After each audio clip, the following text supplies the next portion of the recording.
They called me the ugly high school grad and disowned me. 10 years later, I ran into them at my sister's wedding.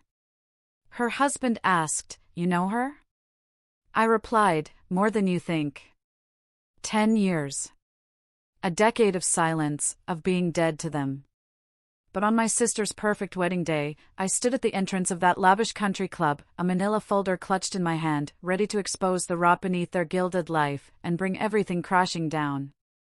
My heart was pounding, a frantic drum against my ribs, as I watched familiar faces float by, faces that had no idea who I'd become, or the real reason I was there. My sister, Amanda, looked absolutely radiant, completely oblivious. And then I heard my father's booming voice, praising Amanda as his only loyal daughter. The wedding planner announced it was time for speeches. And I started walking towards that microphone. But to understand that moment, we have to go back. Way back. To where it all began. I grew up in Fairfield, Connecticut. And let me tell you, that neighborhood was all about appearances. Perfectly manicured lawns, perfectly manicured lives, everyone pretending everything was just fine. Our house, a sprawling 6-bedroom colonial with a heated pool and tennis court, was the envy of everyone. My dad, James Mitchell, was this respected heart surgeon at Greenwich Memorial, a pillar of the community. My mom, Elizabeth, was the ultimate socialite. Her entire life revolved around charity galas, country club memberships, and looking absolutely immaculate. That was her currency, you know? Amanda, my little sister, came along 3 years after me. And from the moment I remember her, I adored her. She was my world. I'd read her bedtime stories, braid her hair for school, and woebetide any mean girl at Westfield Academy who dared look at her wrong. We'd whisper secrets under blanket forts, our pinkies locked in promises that we'd be in each other's weddings someday. When thunder rattled the windows at night, she'd scramble into my bed, and I'd just hold her until she drifted off. "Becca," she'd whisper, soft and scared. "Promise we'll always be sisters, no matter what." And I'd squeeze her tight, calling her Mandy, my special nickname, and say, "I promise. Nothing could ever come between us." I really believed that. But here's the thing about those picture-perfect images, they're usually hiding something truly ugly. And beneath ours, lurk truths we were absolutely not allowed to talk about. I found out when I was 14. I overheard my dad on the phone, his voice dropping to this special, hushed tone he never used with my mother. A tone that just made my skin crawl. When I confronted him about it, he slapped me. Hard. Across the face. It was the first time he'd ever hit me. "You will never speak of this to anyone," he hissed, his eyes colder than I'd ever seen them, "especially your mother. This is adult business that doesn't concern you." The message was clear: stay silent, or pay the price. My mother? She was a master of oblivion. She medicated away any knowledge with expensive vodka, hidden in water bottles. By noon most days, her words would slur, her movements would become almost too careful. I'd find her passed out in the sunroom, always with a convenient headache as her excuse for skipping dinner. As Amanda and I hit our teenage years, we reacted to that toxic home in completely opposite ways. I went full-on rebellious. I questioned everything, dyed my hair black, snuck out past curfew, and openly challenged my father's hypocrisy. I needed to push back. Amanda, though? She doubled down on perfection. Straight A's, student council president, volunteer work that looked incredible on college applications, a carefully curated social media presence. She built a new facade, even better than my parents. "Why do you have to make everything so difficult?" she'd snap after I'd had another screaming match with Dad. "Just play along, Becca. It's easier for everyone." "Easier because it's all fake, Mandy." I'd shot back. "Don't you see how messed up this family is?" But she didn't want to see. She thrived on my father's approval, basking in his praise while I only got his scorn. In public, he'd beam, introducing her as my brilliant daughter, Amanda. "And me? And this is Rebecca. An afterthought. Always. The actual beginning of the end, the moment the cracks became a chasm, came on my 18th birthday. My father, naturally, had arranged a sophisticated dinner at the country club, not because I wanted it, but because it was expected for a Mitchell coming-of-age celebration. During dinner, I saw it, his hand, lingering way too long on our 25-year-old event coordinator's lower back. Later, I went looking for more champagne and caught them kissing. In his office. Something in me just snapped. All those years of lies, of quiet desperation, of feeling like an afterthought. It just exploded. I walked back into the private dining room where 30 guests, family, friends, business associates, were enjoying dessert. I grabbed a spoon, clinked my glass, and the room went silent. "Thank you all for coming to celebrate my birthday," I began, my voice steadier than I had any right to feel. My mother's face drained of color. Amanda looked mortified. My father's expression morphed from shock to pure fury in seconds. "Rebecca is clearly intoxicated," he announced smoothly, a practiced smile on his face. "Making inappropriate jokes. Jessica is a family friend helping with tonight's event. Perhaps it's time we wrap up the evening." Within 30 minutes, everyone was ushered out with apologies and expensive gift bags. Back at home, he absolutely exploded. "You ungrateful little bitch," he roared, pacing our marble-floored kitchen like a caged animal. "Do you have any idea what you've done? Those people in that room are hospital board members, donors, colleagues." "Good." I shot back, my own fury matching his. "Let them see who you really are. Who I really am." He laughed, a cold, humorless sound. "I'm the man who gave you everything. This house, your education, the clothes on your back. And you've given nothing but embarrassment in return." My mother just sat at the kitchen island, staring blankly into her wineglass. Amanda stood in the doorway, tears streaming down her face. "Becca, how could you?" she whispered, her voice laced with accusation. "You've ruined everything." And in that moment, in that big, beautiful house full of people, I realized I was completely, utterly alone. "I want you out," my father said, his voice suddenly calm. That was almost worse than the rage. "You have two choices. Keep your mouth shut about family matters, apologize to everyone at the club, and follow the rules of this house, or leave and never come back." I looked at my mother, silently pleading. Help me. Please, but she wouldn't meet my eyes. I turned to Amanda. "Mandy, you know I'm telling the truth." She just shook her head, tears still falling. "You're being selfish and dramatic, Becca. You always need to be the center of attention, even if it hurts everyone else." Her words, my sister's words, cut deeper than my father's ever could. They twisted something inside me. "Fine," I said, my voice breaking. "I'll leave." I went to my room, grabbed a backpack, and stuffed it with a few clothes, toiletries, and some precious photos, the only things that truly felt like mine. My father watched from the doorway, arms crossed, a cold satisfaction in his eyes. "Your credit cards have been cancelled," he informed me. "Your car is leased in my name, so the keys stay here." He handed me 5 $100 bills. "This is more generous than you deserve. Don't contact us. Don't come back. And don't you dare use our name to gain sympathy. As far as we're concerned, you're dead to us now." And just like that, I walked out of that house, out of my childhood, on a chilly October night. 18 years old. $500. And a backpack. No one came after me. No one even called my name. That first year, it was brutal. The hardest thing I'd ever been through. I slept in shelters when I could, sometimes on friends' couches, until their parents eventually got uncomfortable with the arrangement. I worked every minimum wage job imaginable: cashier at a gas station, overnight stalker at a grocery store, dishwasher in a greasy diner. I'd clean locker rooms at a gym just to get a membership, just to be able to shower. I learned which fast food places would let you sit for hours if you bought one small coffee.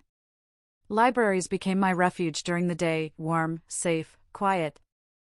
Not once did I get a call, a text, an email from my family. It was like Rebecca Mitchell truly had died on her 18th birthday. Rock bottom came about 6 months after I left home. I was fired from the cashier job. I'd fallen asleep at the register after working a 30-hour stretch without any sleep. That night, huddled in the corner of a bus station, my few possessions scattered around me, I made a promise to myself. A silent, burning vow. I wouldn't just survive. I would succeed. And someday, I would make my father regret every single word he'd ever said, every single action. I would make him regret throwing me away. The very next morning, I walked into Hartford Community College. I talked to an admissions counselor, and thankfully, my high school transcripts were excellent. I qualified for several need-based scholarships and financial aid. I found a room to rent in this shabby house with 4 other students, and I stacked up 3 jobs: morning barista, afternoon library assistant, and weekend server at a bustling restaurant. My schedule was insane. Classes from 8 a.m. to 2 p.m., work until midnight, study until 3 a.m., then maybe 4 hours of sleep before doing it all again. I lived on ramen noodles and day-old pastries from the coffee shop. My clothes came from thrift stores, and I cut my own hair. But for the first time, it felt authentic. I was living my own life, free from the suffocating weight of my family's expectations. During my second semester, I took an intro to law course. My professor, Linda Harris, was everything I aspired to be: brilliant, composed, commanding respect without ever having to demand it. After I got the highest grade on our first exam, she asked me to stay after class. "You have a remarkable analytical mind, Rebecca," she said, peering at me over her reading glasses. "But you look exhausted. Is everything all right?"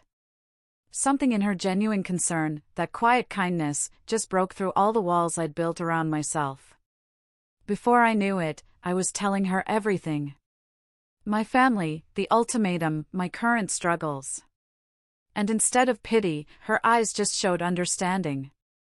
"I was homeless for a time in my 20s, she revealed. My path wasn't easy either. But look at me now. Tenure professor, published author, expert witness in major cases." Professor Harris became more than a mentor, she became the mother figure I desperately needed. She helped me apply for more scholarships, invited me over for home-cooked meals, and most importantly, she believed in me when I could barely believe in myself. "You have fire in you," she'd say, "that's rare and valuable. Channel it into your education." With her guidance, I graduated with honors and a paralegal certification, which let me work at a small local firm while I applied to law schools. When the acceptance letters started rolling in, including one from Columbia with a partial scholarship, Professor Harris helped me navigate the financial aid, even co-signing a student loan.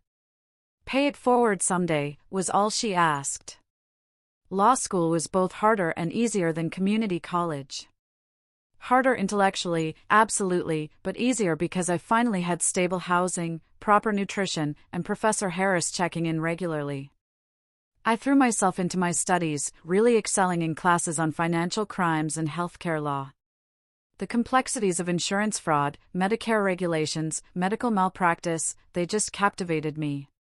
After graduation, I landed a position at Donovan Wright and Pearson, this really prestigious firm in Manhattan, specializing in corporate law and financial crimes. I started in the trenches, just like every new associate: 80-hour weeks, mind-numbing document review, coffee runs for the partners. But I worked harder than anyone. I volunteered for the impossible cases. I stayed the latest at the office. By my 5th year, I was promoted to junior partner. The youngest in the firm's history. I had a sleek apartment in Brooklyn, a wardrobe of tailored suits, and the genuine respect of my colleagues. I had truly transformed. From that homeless teenager to a successful attorney. The scared, rejected girl was gone. replaced by a confident woman who controlled her own destiny. Then came the case that would change everything. "Rebecca, we need you on the Princeton Medical Group investigation," my senior partner, William Donovan, said, dropping a thick file on my desk. "Potential Medicare fraud, unnecessary procedures, kickbacks from medical device companies. Right up your alley." I nodded, already flipping through the file. "Who's the primary target?" "Chief of Cardiology, Dr. James Mitchell. He built their cardiac surgery program into one of the most profitable in the Northeast. But our whistleblower says he's been performing unnecessary surgeries and double billing Medicare for years." The file slipped from my hands. Papers scattered across my office floor. My breath caught in my throat. "Are you all right?" William asked, helping me gather the documents. "Fine," I managed, my voice a whisper.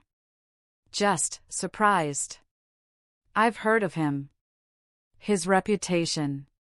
"Well, that reputation might be built on fraud," he said grimly. "The numbers don't add up. He's performing 3 times the national average of certain procedures with questionable necessity.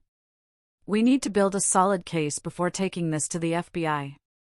That night, I stared at my father's professional headshot in the case file.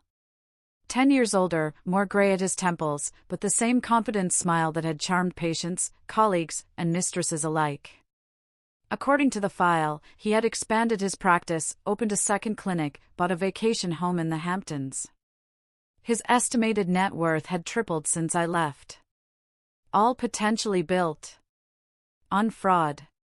Unnecessary surgeries on vulnerable patients. My first instinct, the professional instinct, was to recuse myself due to a conflict of interest. But a deeper, darker thought emerged. Who better to investigate James Mitchell than the daughter he discarded? I knew his patterns. His weaknesses. His arrogance. I understood exactly how he thought. For 6 months, I led that investigation, keeping my personal connection a total secret. I interviewed former patients, nurses who had worked with him, billing specialists. I combed through thousands of medical records, identifying the horrifying patterns of suspicious procedures. I traced money from medical device companies through shell corporations to offshore accounts. The evidence was damning. My father had built his wealth by recommending unnecessary cardiac procedures to patients who didn't need them. Invasive, risky surgeries that generated massive insurance payments. He had falsified test results to justify interventions and taken kickbacks from device manufacturers for using their products. And the worst part? Several patients had suffered severe complications, or even died, from procedures they never, ever needed. Just as I was assembling that final, damning case file, an elegant cream envelope arrived in my office. Inside was an invitation to Amanda's wedding. To Thomas Caldwell III, son of Senator Thomas Caldwell Jr., and the venue? The Greenwich Country Club. The same place where I'd exposed my father's affair 10 years earlier. Attached was a handwritten note: "Becca, I know we have history, but I want my sister at my wedding. Please come, Amanda." I stared at that invitation for hours. How had they even found me? I changed my name professionally to Rebecca M. Lawson, used my middle initial to hide the Mitchell connection. My address was unlisted, my social media non-existent. What was the agenda behind this sudden outreach? Was it a genuine attempt at reconciliation? A calculated political move by the Caldwells to ensure no family skeletons would rattle? Or something far more sinister? Whatever it was, the timing was uncanny. Just as I completed an investigation that could absolutely destroy my father, a door to my past swung wide open. That invitation sat on my kitchen counter for 3 days. Every morning, I'd stare at it while drinking my coffee, remembering Amanda's face when she called me selfish. Remembering my father's cold eyes when he told me I was dead to them. Remembering my mother's crushing silence. On the 4th day, I finally called Professor Harris. "Linda, I need your advice," I said when she answered. "Something complicated has come up." We met for dinner, and I showed her the invitation, explaining the ongoing investigation. "This is quite the ethical dilemma," she said, studying the elegant card. "Professionally speaking, you should have recused yourself the moment you recognized your father's name." I nodded, shame washing over me. "I know." However, she continued, "The investigation is now complete, and the evidence would have been discovered regardless of who led it. The question now is what to do about this wedding. Why would they invite you after 10 years of absolute silence?" Linda took a thoughtful sip of wine. "Several possibilities. Your sister might genuinely miss you. Your father might be attempting to control potential damage if he suspects an investigation. Or the Caldwell family might be performing due diligence on their future in-laws." That night, memories flooded back, a confusing tapestry of love and betrayal. Amanda and I making snow angels. My father teaching me to ride my bike, his hands steady on the seat. My mother brushing my hair, singing softly. These happy moments existed right alongside the painful ones. I dreamed of walking into the wedding, my father's face contorting in shock, my mother dropping her champagne, Amanda's makeup streaking with tears. I woke up sweating, my heart pounding. For a week, I debated. Ignore it?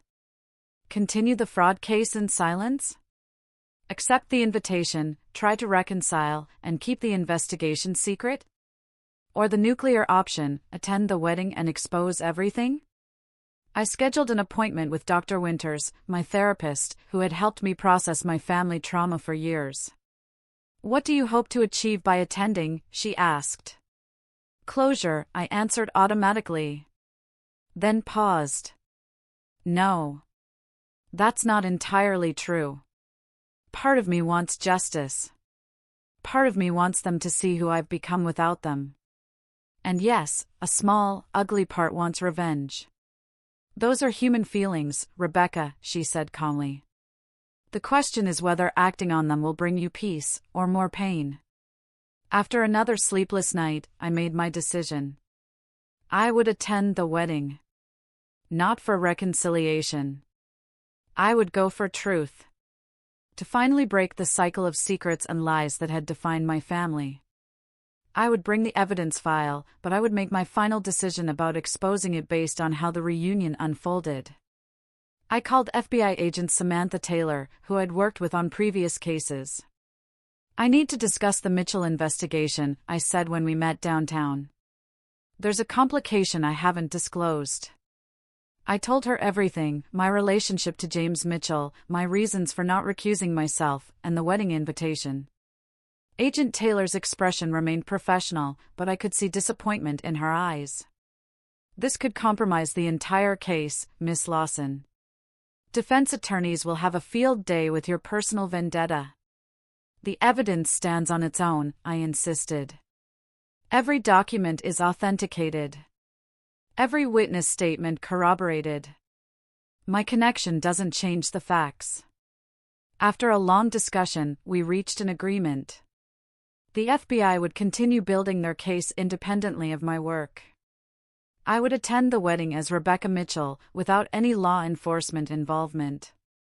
If I chose to present my evidence to my family privately, that was my personal decision.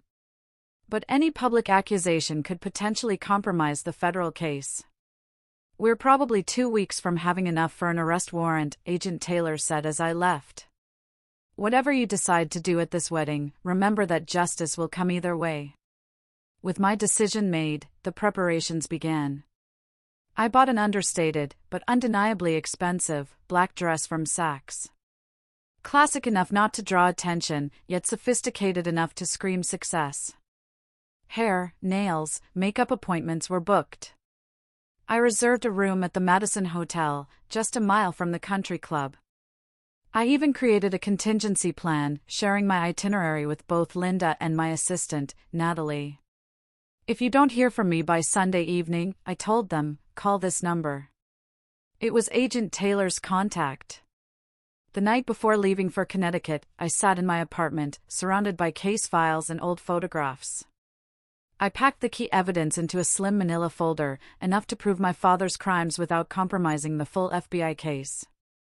As I zipped my suitcase, my phone rang. An unknown Connecticut number. Hello? I answered cautiously. Rebecca, it's Amanda. My sister's voice. Older, yes, but instantly recognizable. It sent a jolt right through me. I just wanted to make sure you received the invitation, she continued when I didn't respond. And to say that I really hope you'll come. I'll be there, I said, my voice distant even to my own ears. Really? That's wonderful. She sounded genuinely pleased. There's so much I want to talk to you about. We'll have plenty to discuss, I replied, thinking of the documents packed in my bag. Yes, we will. She paused. Becca, thank you. After we hung up, I sat motionless. Tears were streaming down my face. For the first time, I actually questioned whether I was making a terrible mistake. The next day, I drove to Connecticut. Every familiar landmark of my childhood brought back a flood of memories, mile after mile. I checked into my hotel under the name Rebecca Lawson, not ready to reclaim Mitchell until the moment of maximum impact. That evening, I drove past our old house, now with different owners, then past Amanda's rehearsal dinner. I parked across the street, watching through the restaurant windows as my family celebrated. My father looked distinguished in his tuxedo. My mother, elegant but frail. Amanda glowed with bridal happiness, her fiancé handsome and attentive. They looked like the perfect family. Just as we once had, to outsiders. I couldn't help but wonder what secrets the Caldwells harbored behind their own political smiles. I went back to my hotel room and practiced what I might say the next day, scenarios playing out in my mind like competing movie endings. By midnight, I still didn't know exactly what I would do when faced with the family that had utterly erased me. But I did know this, I wouldn't remain silent. 10 years ago, I'd left as a rejected teenager with nothing but a backpack and $500. Tomorrow, I would return as Rebecca Mitchell Lawson, junior partner, investigator, and keeper of secrets that could dismantle everything my father had built. I woke at dawn, my heart already racing. The wedding wasn't until 2, but anxiety had me up with the sunrise, pacing my hotel room. I ordered room service, but could only manage a few bites of toast. Twice, I nearly called Linda to tell her I was backing out. At 11, I started getting ready, deliberately extending the process, needing to occupy my racing mind. I styled my hair in a sophisticated updo, applied makeup that emphasized my green eyes, identical to my mother's, and finally slipped into my dress. The woman in the mirror looked nothing like the rebellious teenager who had left home a decade ago. She looked powerful, composed, successful. But when I closed my eyes, I still felt like that terrified 18-year-old, walking away from the only home she'd ever known. "You can do this," I whispered to my reflection. "You survived worse than a wedding." As I gathered my purse and that manila folder, panic suddenly overwhelmed me. My chest tightened, my breaths coming in short, ragged gasps. I sank to the floor, my carefully applied makeup streaking with tears. For 15 agonizing minutes, I fought through the anxiety attack, using the techniques my therapist had taught me: deep breaths, grounding exercises, reality checks. Finally calm enough to function, I repaired my makeup and called a car service. Greenwich Country Club, I told the driver, my voice steadier than I felt. The venue was exactly as I remembered it: manicured grounds, white columns, flower arrangements taller than children. Guests streamed in, designer outfits, summer suits. Name? A young woman with a tablet asked. Rebecca Mitchell. The name felt foreign on my tongue after years of introducing myself as Lawson. Her eyes widened. "Oh, Miss Mitchell, you're on the priority list." She signaled an older woman, the wedding coordinator, Frances. "The bride left specific instructions that you were to be escorted in personally." Her smile was curious. "Would you like to see her before the ceremony?" "No," I said quickly. I'll just find my seat. Of course. You're at table 3 for the reception, the family table. For the ceremony, would you prefer to sit with family in the front? Back is fine, I replied. I wouldn't want to disrupt anything. Francis nodded, thankfully, and led me to the garden. I chose a seat in the last row, on the aisle. Perfect for a quick exit if needed. As the garden filled, I observed distant relatives, childhood friends' parents, my father's medical colleagues. They all looked older, but still, the same air of carefully maintained privilege. Then, I heard it. Rebecca. Rebecca Mitchell. I turned to see my mother's sister, Aunt Catherine, staring at me in disbelief. It is you! My goodness, we all wondered if you'd really come. She hugged me awkwardly. You look different. Grown up. 10 years will do that, I said, forcing a smile. Yes, well. She seemed unsure how to continue. Such a shame, everything that happened. Your poor mother. But, water under the bridge now, right? Families should stick together. Before I could respond, her husband called her away. As she laughed, I overheard her whisper to another guest, "That's the daughter who ran off. The troubled one. The troubled one." The label stung. It confirmed the family narrative. I was the unstable one, not them. I slipped away to find a bathroom, needing a moment alone. Inside the ladies' lounge, all marble floors and gilded mirrors, I splashed cold water on my wrists, a calming trick Linda had taught me. The door opened, and in the mirror, I saw her. My mother. Elizabeth Mitchell. She froze, her hands still on the door. She had aged dramatically, thinner, paler, her vibrant auburn hair now soft gray. For a moment, raw shock registered on her face. Then, like pulling on a mask, she composed herself into the perfect society matron. Rebecca, you came. She approached carefully, as if I might bolt. Amanda will be pleased. Will she? I turned to face her directly. Or is my invitation just another Mitchell family performance?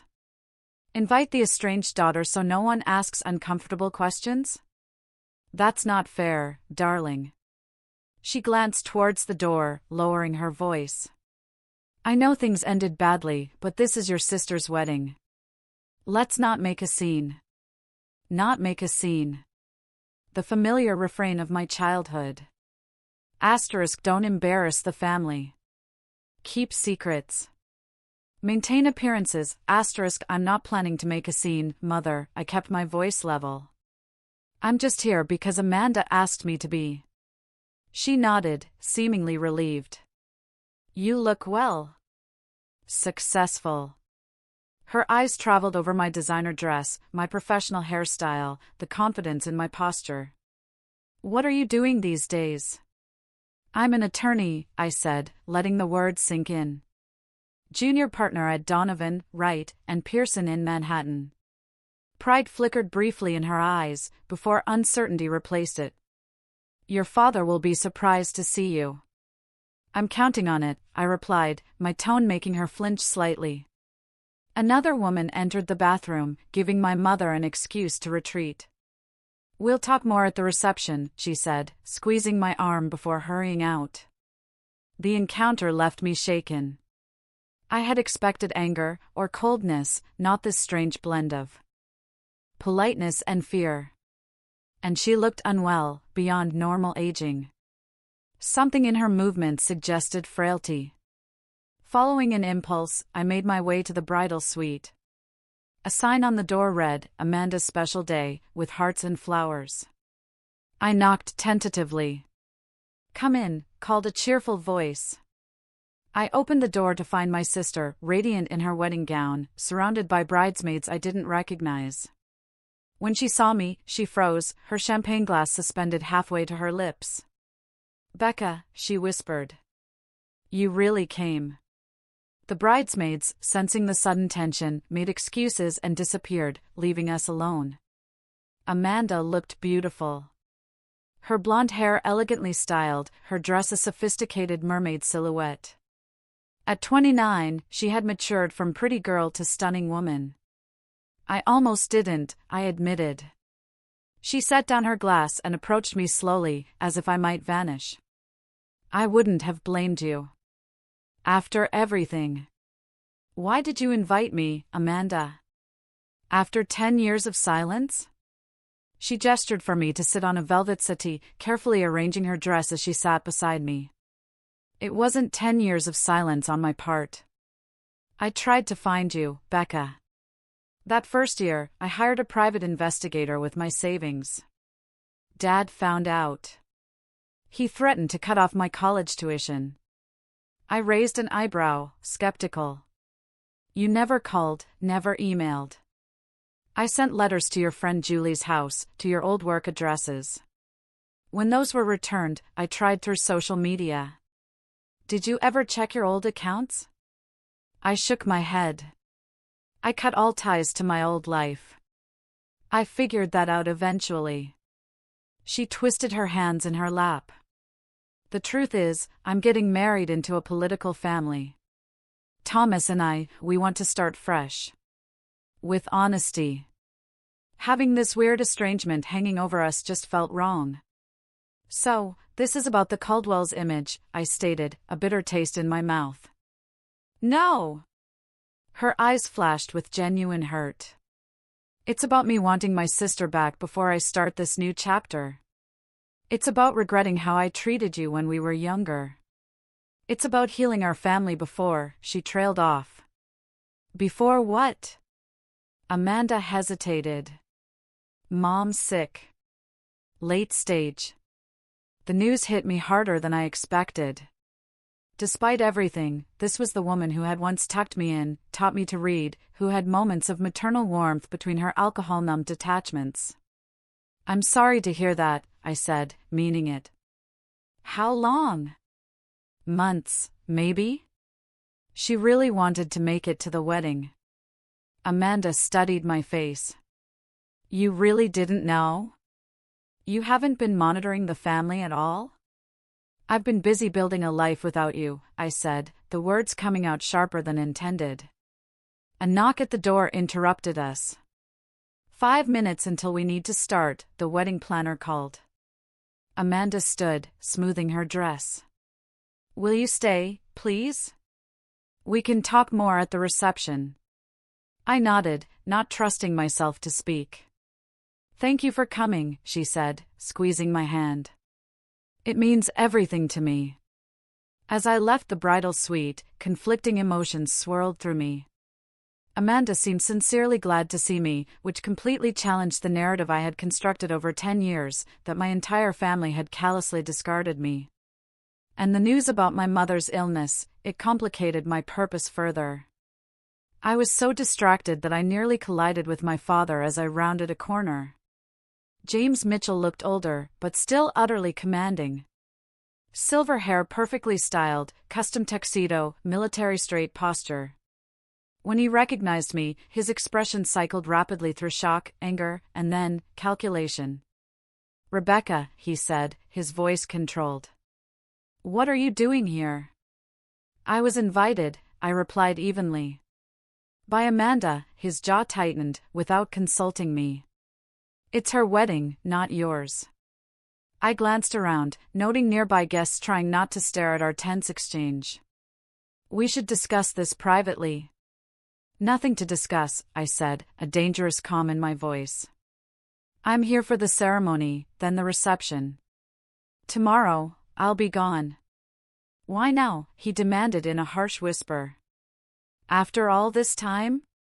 Maybe I miss my family, I suggested, my tone making it clear I didn't. Or maybe I was curious about the man Amanda's marrying. The Caldwells are an impressive political dynasty, after all. At the mention of the Caldwells, my father's expression subtly changed. Fear flickered in his eyes before he masked it. Whatever you're planning, don't. This day is important for connections that go beyond our family. Connections, I repeated. Always the pragmatist. He stepped closer, his voice dropping further. Why did they let you in? You weren't on the guest list I approved. So, he had tried to block me. Interesting. Amanda must have overruled you, I said, enjoying his discomfort. She seems quite determined to have her sister at her wedding. Music began playing in the garden, signaling the ceremony was about to begin. My father's friend and attorney, Richard Porter, approached quickly. James, they're ready for you to escort Amanda down the aisle. He noticed me and did a double take. Is this, my daughter, Rebecca? My father confirmed stiffly, she'll be leaving shortly. Actually, I'll be staying for the reception, I corrected him. Table 3, I believe. Family table. The color drained from my father's face. He exchanged a meaningful look with Porter before turning back to me. We'll continue this discussion later. As he walked away to fulfill his father-of-the-bride duties, I noticed him whispering urgently to Porter, who nodded repeatedly, his expression grave. They were worried about my presence. And they should be. I had just watched my sister pledge her life to a man from a powerful political family, a family that, like mine, surely had its own carefully guarded secrets. The ceremony was about to end, and soon, I'd be facing the family that had erased me, at the reception. The real show was about to begin. The wedding ceremony itself was picture-perfect, a flawless performance. Amanda glowed, exchanging vows with Thomas, who looked at her with genuine adoration. My father played his role flawlessly, the proud father giving away his daughter, his speech about family values and commitment drawing appreciative murmurs. My mother dabbed at her eyes with a monogrammed handkerchief. Senator Caldwell beamed at the family alliance forming with a respected medical dynasty. Only I knew what a charade it truly was. During the transition to the reception, I kept to myself, observing from a distance as guests mingled over cocktails. Several times, I caught my father watching me nervously while speaking with Porter. Twice, I noticed my mother starting toward me, then changing her mind. The reception began with a lavish dinner in the main ballroom. True to the seating chart, I was placed at table 3, with immediate family, my parents, the Caldwells, and Thomas's sister. The tension was palpable, barely hidden beneath forced pleasantries. So, Rebecca, Senator Caldwell addressed me directly, a practiced, genial smile on his face. Amanda tells us you're an attorney in New York. Impressive career path. Thank you, Senator. I specialize in financial crimes. My father choked slightly on his champagne. Fascinating area, the senator continued, oblivious to my father's discomfort. Any interesting cases you can share? Without confidential details, of course. Actually, I replied, looking directly at my father, a slow, deliberate gaze. I recently completed an investigation into healthcare fraud. A prominent surgeon performing unnecessary procedures, falsifying records, taking kickbacks. The usual pattern of greed over patient care. My father's knuckles whitened around his fork. My mother just looked confused. Sounds like important work, Thomas's mother commented, protecting vulnerable patients from exploitation. That's exactly how I see it, Mrs. Caldwell.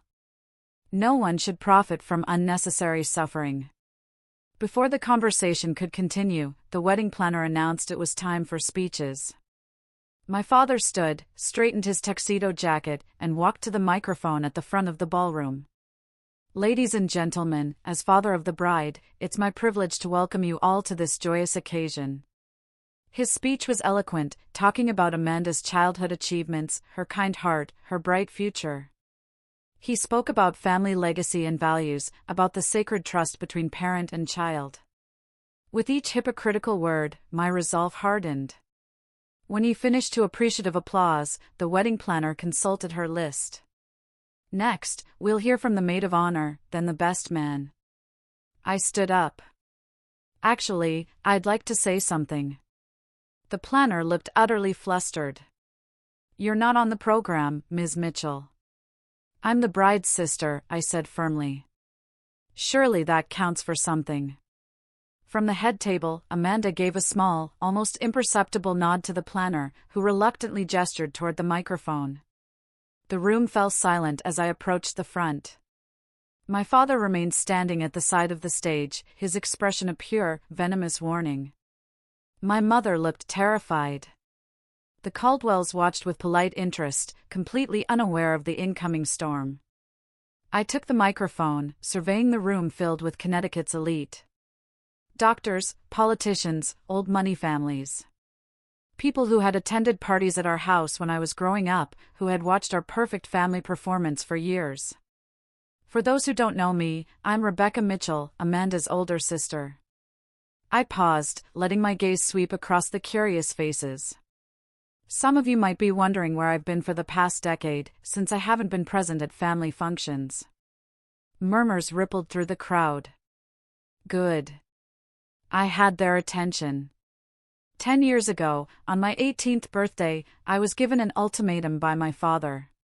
Keep quiet about certain family matters, including his multiple affairs, or leave and never return.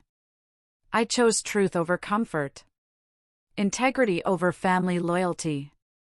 That night, I walked out of our house with $500 and a backpack. Gasps and whispers erupted. My father stepped forward, but I continued before he could interrupt. For the first year, I was homeless. I slept in shelters, worked minimum wage jobs, and eventually put myself through community college while working 3 jobs. Not once during that time did my family check if I was alive or dead. Amanda was crying now, Thomas holding her hand tightly. My mother had her face in her hands. My father was frantically signaling to Porter. Through sheer determination, and the kindness of strangers who became my real family, I graduated from Columbia Law School and became a junior partner at Donovan Wright & Pearson, specializing in financial crimes. I opened the manila folder I'd brought to the podium. Which brings me to the real reason I accepted Amanda's invitation. 6 months ago, my firm was assigned to investigate potential Medicare fraud at Princeton Medical Group. Specifically, the practice of Dr. James Mitchell, who has been performing unnecessary cardiac procedures on elderly patients, falsifying test results to justify interventions, and taking kickbacks from medical device companies. The room erupted in shocked exclamations. Senator Caldwell stood abruptly, his face ashen. My father lunged toward the stage, but 2 of Thomas's military friends quickly blocked his path. I have here, I announced, holding up several papers, bank records, shell companies, testimony from nurses pressured to falsify data, documentation showing that over the past 8 years, my father has performed at least 300 unnecessary surgeries, resulting in 12 patient deaths, and millions in fraudulent Medicare claims. She's lying, my father shouted, his voice cracking with rage. This is revenge from a mentally unstable daughter. She has no evidence. Actually, I replied, perfectly calm, I have copies of everything. And the FBI has the originals. They've been building a case independently of my investigation. As if on cue, the ballroom doors opened. Agent Taylor walked in, flanked by 2 other agents. They hadn't been part of my plan, but clearly, they'd been monitoring the situation. James Mitchell, Agent Taylor announced, her voice cutting through the stunned silence. We have a warrant for your arrest on charges of healthcare fraud, false claims, and criminal negligence resulting in death. Chaos erupted. Guests stood, phones recording the unprecedented scene. The Caldwells huddled together, security personnel surrounding them. My father was handcuffed, still protesting his innocence, demanding his attorney. Through the commotion, I noticed my mother collapse into her chair, a security guard calling for medical assistance. Amanda pushed through the crowd toward me, her wedding dress billowing around her. How could you? She cried, reaching the podium, tears streaming down her face. Today of all days. But there was something unexpected in her expression. Not just anger, but relief. As if a terrible burden had finally been lifted. You knew, I realized, a gut punch of understanding. You suspected something wasn't right. She looked away. I had concerns. Comments Dad made that didn't add up. But I never imagined this scale. Amanda! Senator Caldwell called sharply. We're leaving now. Thomas approached, his face grave.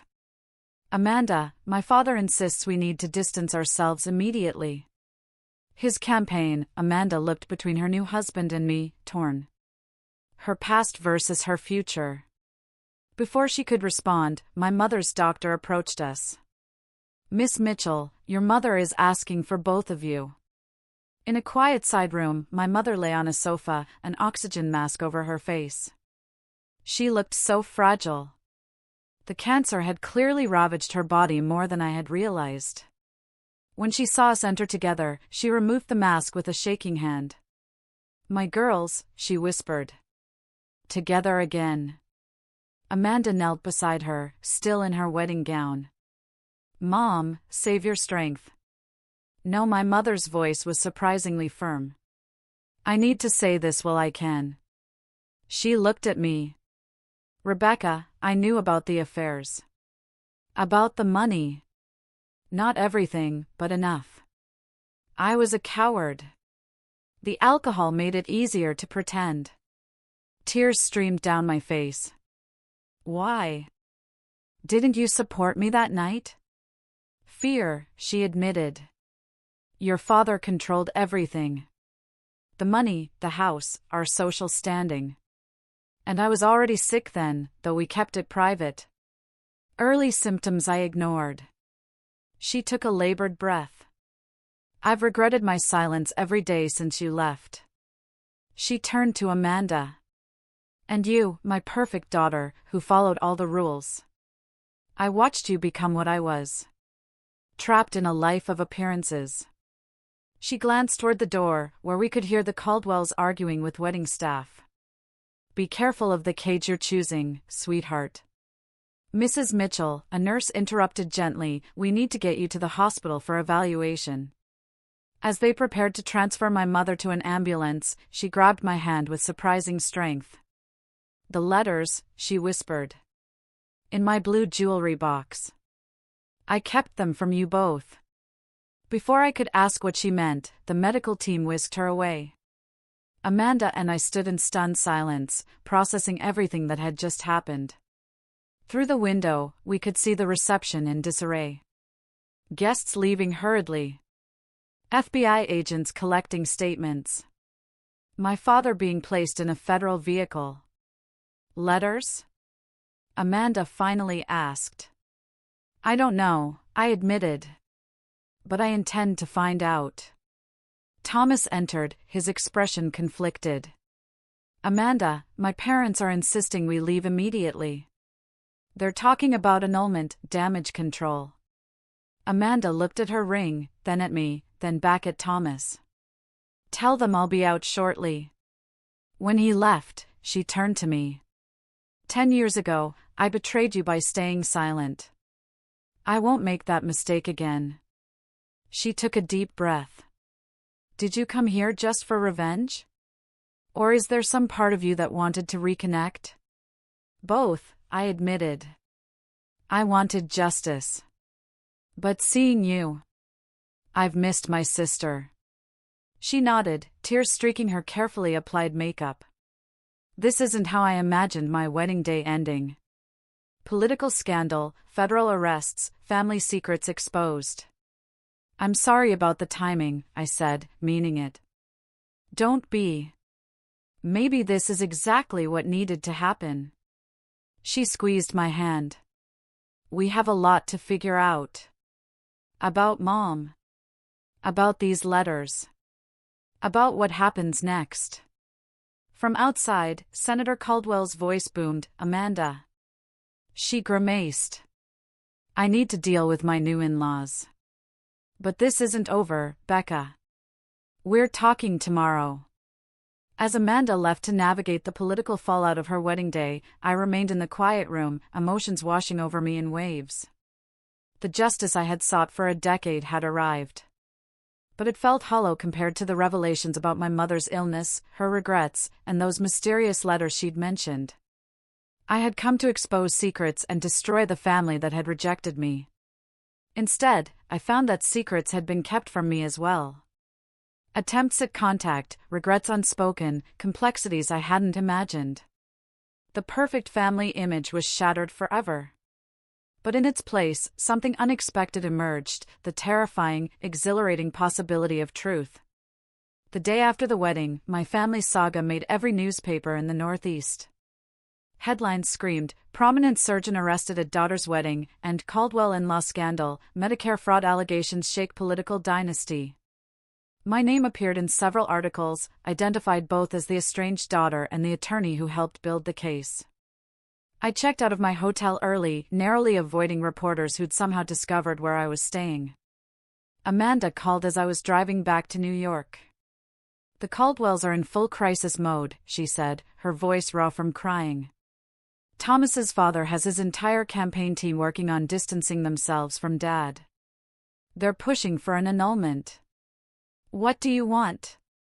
I asked, realizing with a pang that probably no one had asked her that question. A long silence followed. I don't know anymore. Everything I thought I knew about our family, about my future, it's all changed in 24 hours. Where are you now? At a hotel near the country club. The Caldwells insisted we cancel the honeymoon. They've scheduled a press conference for tomorrow where Thomas and I are supposed to express shock and dismay about Dad's alleged crimes. Alleged? I repeated, a sharp edge in my voice. Amanda, there's nothing alleged about it. I've seen the evidence. I know, she whispered. I believe you. That's why this is so hard. She took a shaky breath. Can we meet? I went to the house this morning while Mom was at the hospital. I found the jewelry box she mentioned. 3 hours later, we sat in my Brooklyn apartment, a small, blue velvet box between us on my coffee table. Amanda looked exhausted, still wearing yesterday's clothes. Her wedding ring was conspicuously absent. You should open it, she said, her voice barely a whisper. She mentioned letters. Inside the box were dozens of envelopes, some yellowed with age, organized chronologically with rubber bands. The first bundle was addressed to me, in Amanda's handwriting, postmarked weekly for that agonizing first year after I left. The second bundle contained letters from my mother to me, never sent.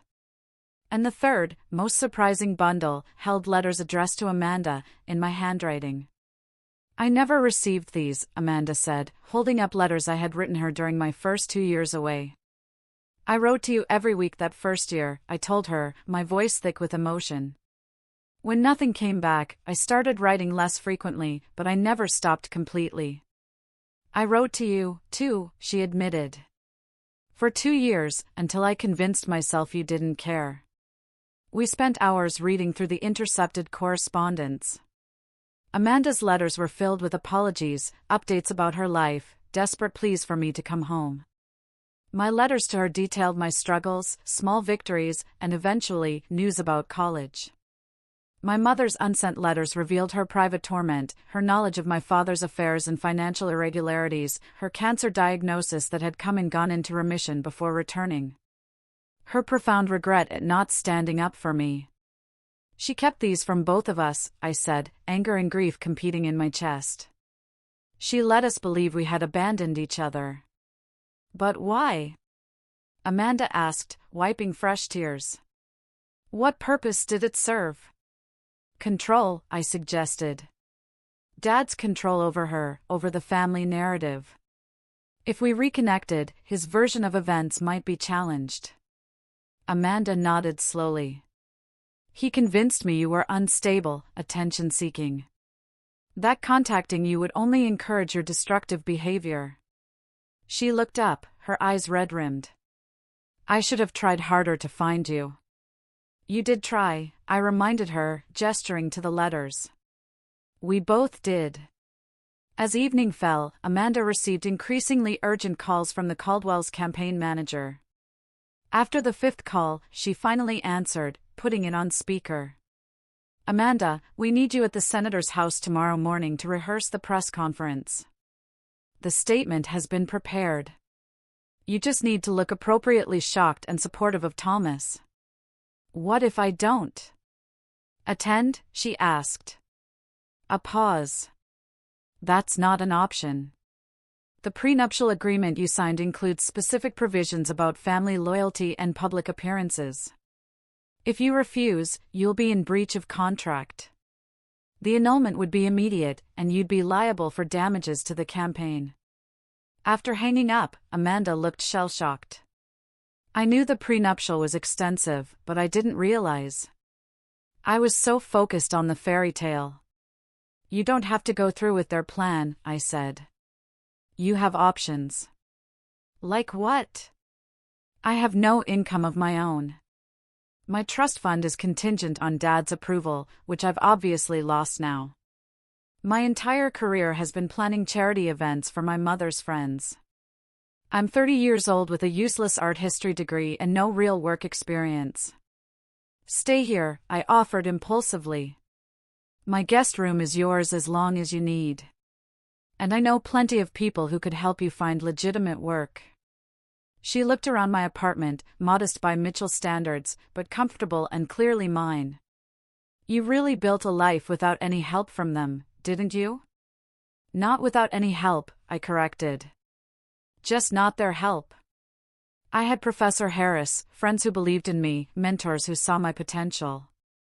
That night, Amanda slept in my guest room while I lay awake, processing the seismic shifts in my family dynamics. The justice I had sought had been served.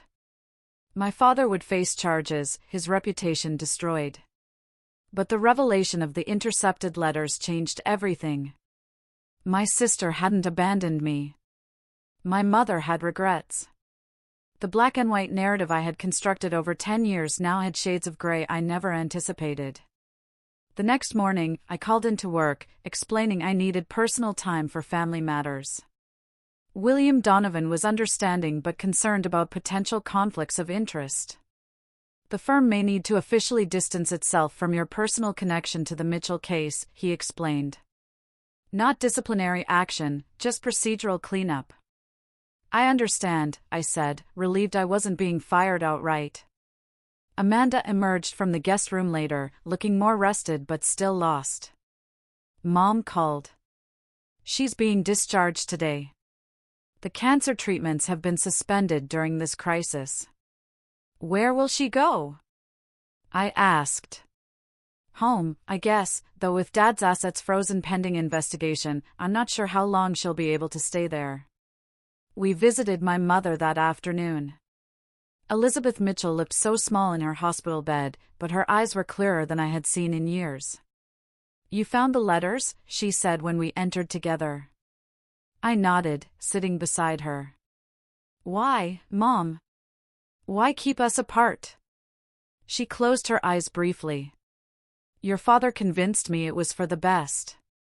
That contact would only hurt both of you. And I was weak. Afraid of losing what little stability I had. She looked at me directly. It was unforgivable.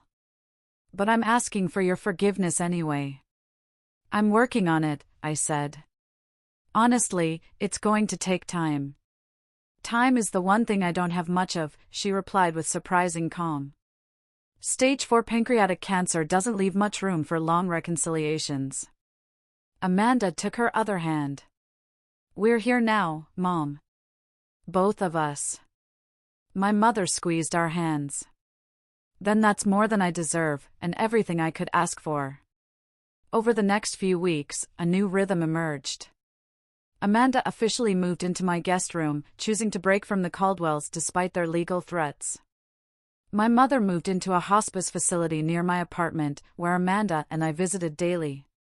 My father remained in federal custody, denied bail due to flight risk. The media attention was intense at first. Reporters camped outside my apartment building, followed us to the hospice.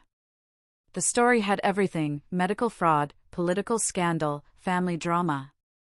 Amanda and I gave no interviews, focusing instead on rebuilding our relationship and caring for our mother. At work, I was removed from all healthcare fraud cases, but otherwise allowed to continue my duties.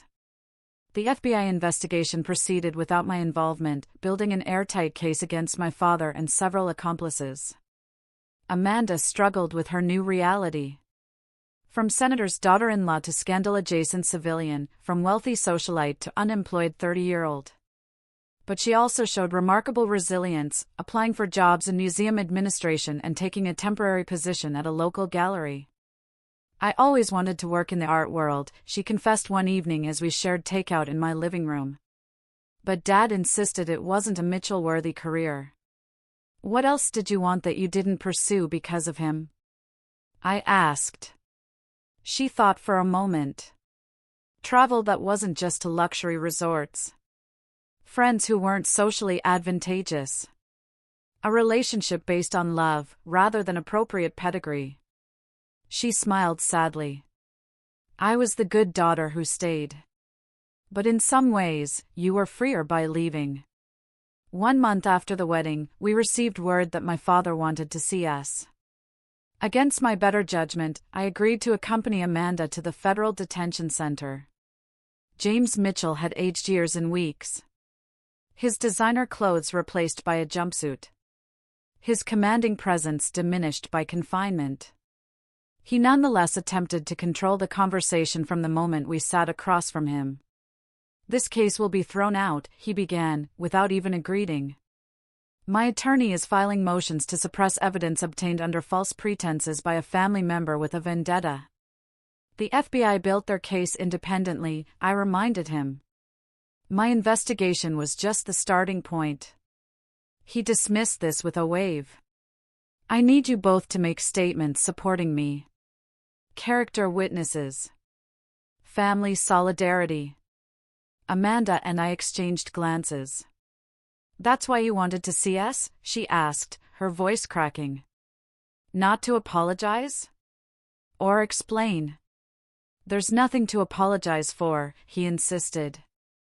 "Everything I did was for this family. To give you the life you deserved. By performing unnecessary surgeries on elderly patients?" I challenged. "By risking lives for profit?" "By building a practice that could support our lifestyle," he countered. "Medicine is a business, Rebecca." I simply maximized returns. "People died, Dad," Amanda said quietly. "Actual people." He had the decency to look momentarily uncomfortable before his defenses reasserted. "Medical complications happen. That's why we have malpractice insurance." We left 30 minutes later, having refused his demands for support. In the parking lot, Amanda broke down. "He's still trying to control us," she sobbed. "Still can't admit he was wrong." I held her, my own emotions a complex mix of vindication and sorrow. "He may never change, Amanda. Some people just can't face their own failures." "Then we need to make sure we're not like him," she said, straightening her shoulders, her eyes resolute. "No more family secrets. No more lies between us." As we drove back to the city, a heavy weight I'd carried for 10 years slowly began to lift.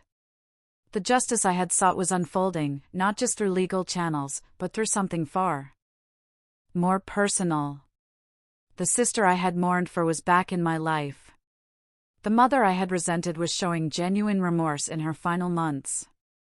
None of it erased the past, the rejection, the years of struggle, the pain of abandonment. But it offered something I hadn't expected when I received that wedding invitation, the terrifying, beautiful possibility of healing. 6 months after Amanda's wedding turned into a federal arrest, autumn painted Central Park in fiery colors, visible from my office window. On my desk sat a framed photo of Amanda and me at the Brooklyn Botanic Garden, arms around each other, genuine smiles on our faces. Next to it, a reminder card for my mother's hospice care schedule. James Mitchell's trial was scheduled for January. The prosecution had built an overwhelming case, financial records, patient testimonies, cooperating witnesses from his own medical practice. His attorney tried to use my involvement to suppress evidence, but the judge ruled that the FBI's independent work was admissible. My father, true to form, refused any plea deal, maintaining his innocence despite mounting evidence. His medical license was suspended, his assets frozen, his reputation utterly destroyed. The house in Connecticut was in foreclosure, its contents being catalogued for sale to compensate victims. My mother's condition deteriorated rapidly. The stress of the scandal seemed to accelerate her decline, though she insisted it was liberating to have the family's secrets finally exposed. "I've lived in beautiful prisons for decades," she told me during one lucid afternoon.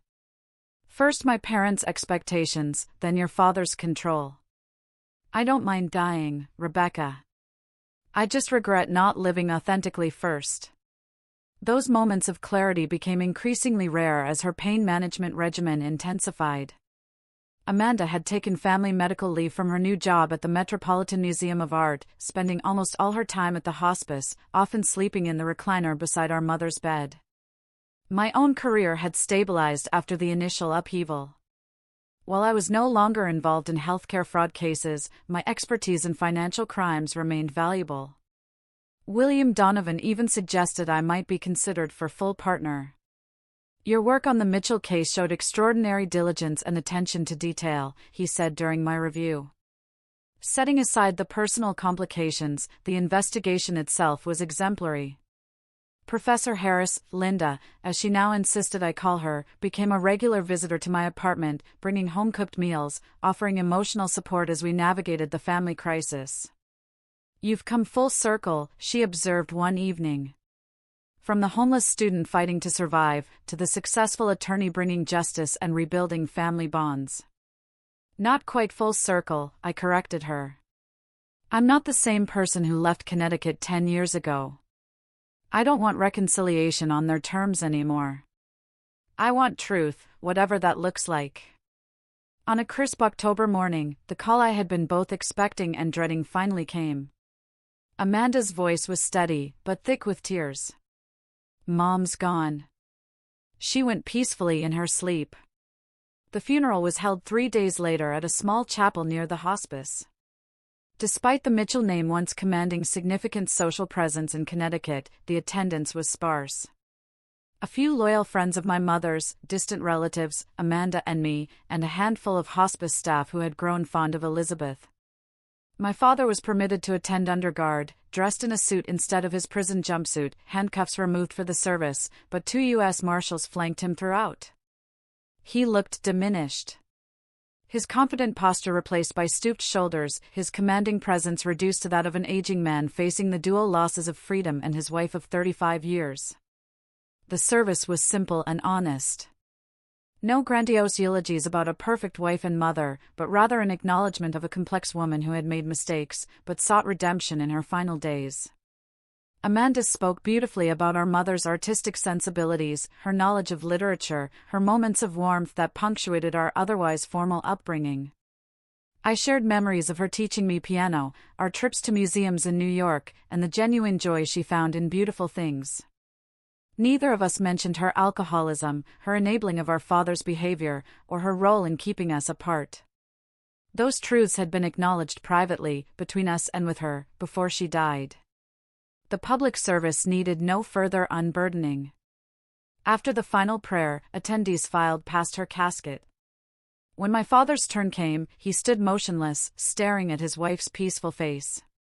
For a moment, his mask slipped, and genuine grief transformed his features. He placed his hand on the casket, whispered something only he and Elizabeth would ever share, then allowed the marshals to lead him away. Outside the chapel, as attendees dispersed for the cemetery procession, my father was permitted a brief moment to speak with us before returning to custody. "Your mother loved you both," he said, his voice rougher than I remembered. "Despite everything we know," Amanda replied, her voice firm. "She told us." He nodded, looking suddenly older than his 63 years. "I'd like to see you again. Before the trial." Amanda looked at me, deferring to my decision. "We'll think about it," I said, neither committing nor refusing outright. As the marshals led him to the transport vehicle, he turned back once. "I did love her, you know, in my way." "Your way," I repeated, a bitter truth in my voice. "That was always the problem, wasn't it? After the burial, Amanda and I returned to my apartment, exhausted by grief and the heavy weight of family history. We sat in silence for a long time, sipping tea, watching the city lights emerge as evening fell. "What happens now?" Amanda finally asked. "We keep going," I said simply. "One day at a time." In the weeks that followed, we established new routines. Amanda found an apartment in my neighborhood, close enough for regular dinners together, but allowing us both independence. She thrived in her museum role, her knowledge of art history finally finding productive application. I continued my legal career, gradually shifting my focus toward advocacy for elderly victims of financial exploitation. We visited our childhood home one last time before it was sold at auction. Walking through those empty rooms, which once contained our entire world, was surreal. The formal dining room where countless silent family dinners had unfolded. The staircase I had stormed up during teenage arguments. Amanda's bedroom with its faded pink walls. My own room, stripped bare of personality after my departure. In my mother's closet, we found a small fireproof box containing birth certificates, old photographs, and a journal she had kept sporadically over the years. Reading it together, sitting on the floor of her empty bedroom, provided both pain and healing. Her private thoughts revealed a woman far more self-aware than we had realized, trapped in a marriage. She'd entered for security, fighting depression with alcohol and denial. "I don't think I want any of the furniture or artwork," Amanda said as we prepared to leave. "Too many memories." "Agreed," I replied. "But I'll take Mom's piano, if possible. That holds good memories." The auction proceeds went primarily to a victims' compensation fund, with a small portion reserved for my mother's final expenses. The Mitchell family wealth, built on fraud, maintained through appearances, was systematically dismantled through legal proceedings. January arrived with snow and my father's trial. Amanda and I attended only the opening and closing statements, avoiding the detailed testimony about patients who had suffered unnecessary procedures. The evidence was overwhelming, the prosecution methodical. After 8 days of trial and 6 hours of deliberation, the jury returned a guilty verdict on all counts. At sentencing, the judge showed little leniency. "Dr. Mitchell, you violated the most sacred trust between physician and patient. Your actions were motivated by greed, sustained by deception, and resulted in needless suffering and death. The court sentences you to 18 years in federal prison." Outside the courthouse, reporters swarmed, asking for our reaction. Amanda stepped forward, poised despite the cameras. "Today brings accountability, not joy," she said. "There are no winners when trusted professionals abuse their power. Our thoughts are with the patients and families affected by these crimes." As media attention finally faded, Amanda and I established a new family tradition: Sunday dinners at my apartment with Linda Harris and a rotating group of friends who had supported us through the ordeal. These gatherings became our chosen family, bound by loyalty and honesty, rather than obligation and appearances. One Sunday evening, as spring returned to the city, Amanda raised her glass for a toast. "To Rebecca," she said, her voice filled with warmth. "Who had the courage to leave and the strength to return? Who chose truth over comfort, and justice over silence?" Linda added, "And to both of you, for rebuilding what was broken on a foundation of honesty this time." Later that night, after everyone had left, Amanda helped me clean up. Our comfortable silence was a testament to our reconnection. "Do you ever wonder what would have happened if you hadn't left that night?" she asked, drying a wine glass carefully. "Sometimes," I admitted. "But I wouldn't have become who I am. And you wouldn't have become who you are now." "True," she nodded. "Though it took losing everything to find myself." "Not everything," I corrected, bumping her shoulder affectionately. "You still have me." On my office desk, that framed photo of us serves as a daily reminder that family isn't defined by blood alone, but by who stands beside you through truth, not lies. The sister I had lost and found again. The path forward we were building together. The Mitchell family, as it once existed, was gone. The facade of perfection shattered, the patriarch imprisoned, the matriarch buried, the ancestral home sold, the wealth dispersed. But from those ruins, something more authentic had emerged.